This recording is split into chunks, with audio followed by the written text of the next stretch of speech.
Have you ever felt that, despite all our modern technology and medical breakthroughs, people have never been so tired, stressed, and disconnected from their own bodies?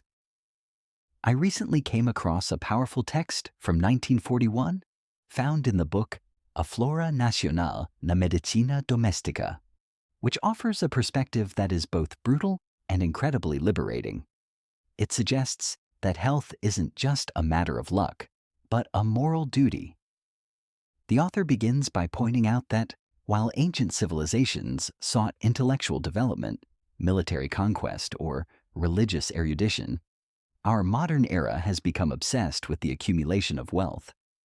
But what is the real value of success if you don't have the physical vitality to enjoy it? As the text masterfully puts it, you could be an intellectual giant, but if you are constantly sickly, your actions will be those of a dwarf. The core philosophy here is the law of cause and effect.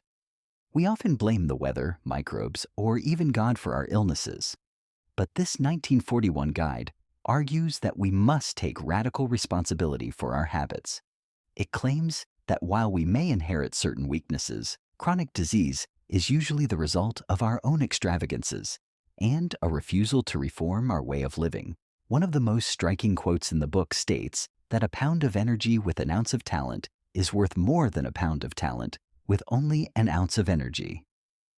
This means your physical health is the multiplier for your intelligence and your success.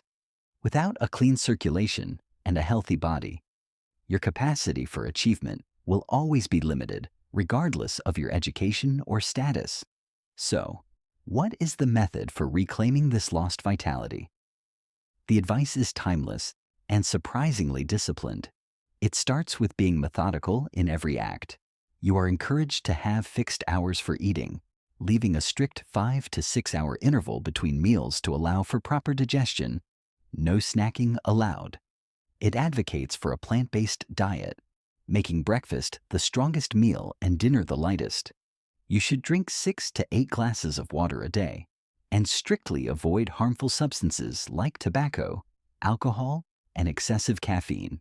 Beyond nutrition, the script for a healthy life requires rhythmic sleep, 8 hours a night, and a balance between work, study, and recreation. You must seek out fresh air and sunlight, moving away from the confinement of big cities whenever possible. Physical exercise must be a regular part of your routine, as should mental hygiene, which means discarding worries and keeping your passions under the control of reason. Even your clothing should follow the rules of health and modesty.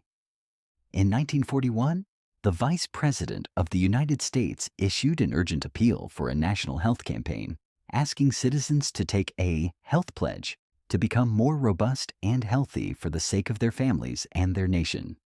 Today, I am passing that challenge to you. You don't need to sign a paper.